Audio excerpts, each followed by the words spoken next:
for, people who might be watching your things and who are in sort of the depression anxiety community, what sort of advice, if you have any advice, or what sort of advice you have for them.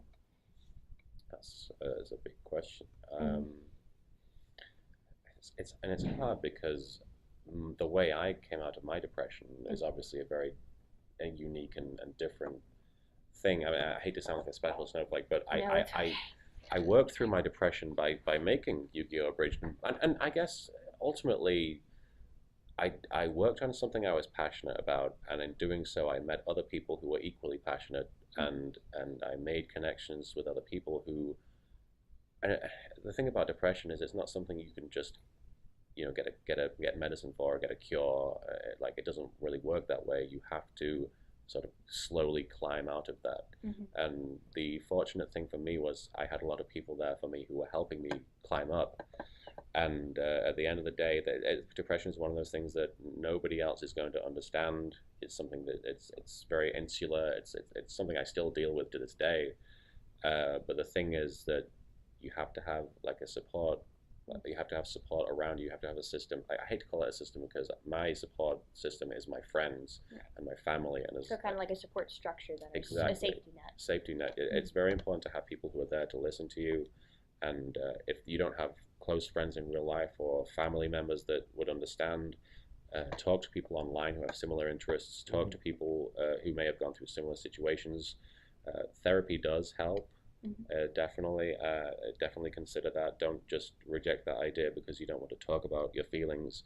The therapist isn't necessarily there to be your friend. It's somebody who's trying to help you. Mm-hmm. So, and the important thing to remember is never to give up because my story is one that started in a really bad place. For 10 years of my life, I was off the map. I was completely I was shut in.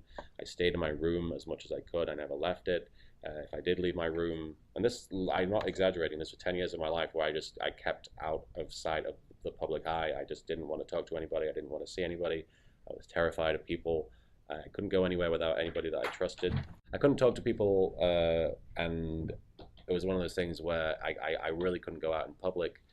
But I slowly dealt with that by making the show and by meeting new people who were really into that sort of thing. And honestly, I would recommend I'd recommend. The point of my story was that what happened to me was something that lasted 10 years, and there didn't seem to be any end to it. And the important thing is that to remember is that I did the show and things changed almost overnight. Mm-hmm. Like it was a very sudden change, and it was one of those things that if you told me that like 15 years ago when I was in my depressed state that was going to happen, I wouldn't have believed you. I would have thought you were joking, but it happened and it was unexpected and came out of nowhere. So if you think you're worthless, if anybody out there thinks they're worthless, then you, I was in the same spot, and suddenly I'm in this strange position where everybody but me would disagree. It was really crazy. So don't ever give up on yourself. And now you have a line out of the 37,000 people at Otakon who I are know waiting to meet you. it's really weird. It's really strange. I have to say, like I said, tomorrow's another day, and it's for me it was a very very different life. So it feels like a different existence. So Cool.